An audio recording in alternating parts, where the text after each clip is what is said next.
Hello there. I figured it was time to show you my worm bin. I've talked about it and how I use worm castings and stuff like that. So I thought I'd give you a quick peek at it. Now this is just sitting in my apartment. You can see my shelves with some books sitting on it there and stuff. And what I've done is I have two bins. I have a bottom bin, and what I did is I drilled some little air holes down here near the bottom, and then I've got this internal bin that's smaller, and I've got it sitting up on something so that the liquid can drain through the bottom. Now what I've done is I've drilled holes in the bottom of this, very bottom of this container, so that the excess liquid can drain through.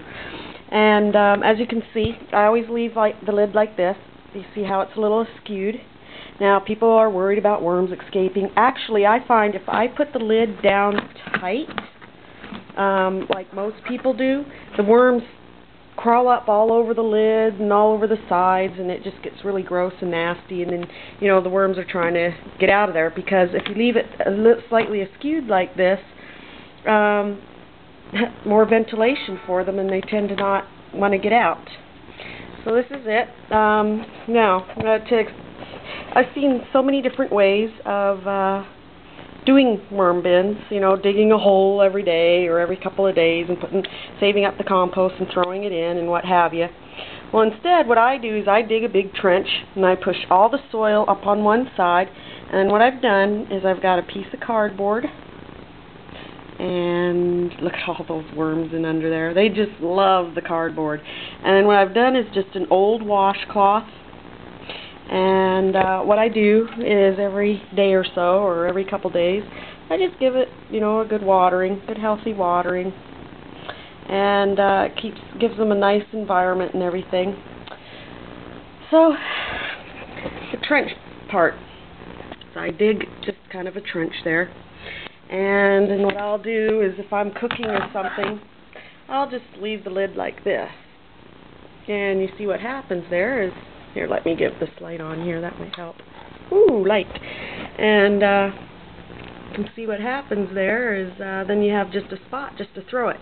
And I just throw it all straight down there. As you can see, the worms crawl up in through it. You can see some of the worms down in there right now trying to escape the light. But they just really seem to like it, and you can just see this soil in here, how fluffy and light it is and everything. Okay, so feed them. I have a little bit of compost here to give them. Just stuff. Here's an old cucumber that's kind of spoiled. I just cut it in half so it's easier, instead of having to get through the skin, they can just get right at it. This is just a friend of mine who does juicing. She saved me some of the carrot pulp for the worms. Now instead of throwing it in one big lump like it was in the bag, I just break it up a little bit, and I mix it with other stuff. As you can see, I've got lemon down there, I've got some cantaloupe brines from today's lunch I took to work. So, other stuff will get thrown in there, I'm sure, by the end of the evening.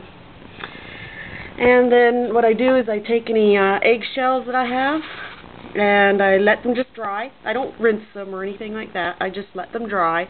And then I just have a little mortar and pestle, and I just grind them up.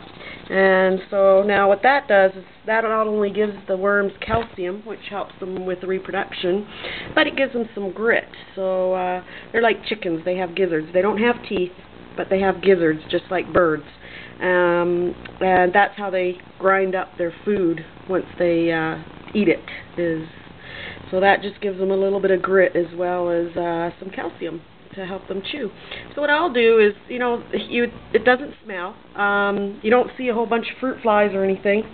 You would think it would be kind of nasty just to leave it like this, but then about once a week, or if I put something that's kind of really decomposing quick, like some rotting bananas or something, then I'll cover it up right away.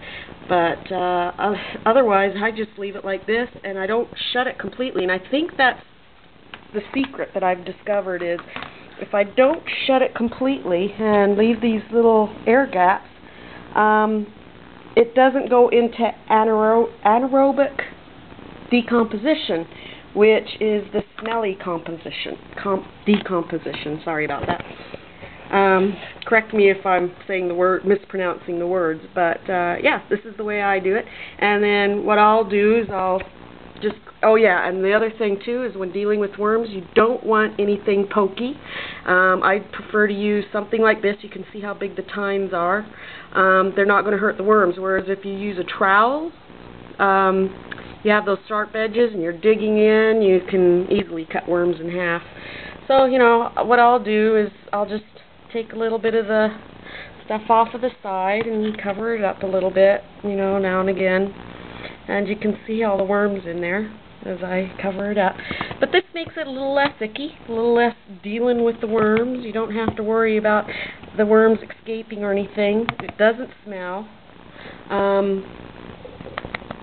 I mean, sometimes if you're digging in the wrong area and you come across something that's really stinky, it dissipates really quick, the smell. But other than that, like this just laying open like this, like I said, I think it's because the way I do the lid, it doesn't smell or anything. The worms don't try to escape, and they're all happy, and they just keep eating away.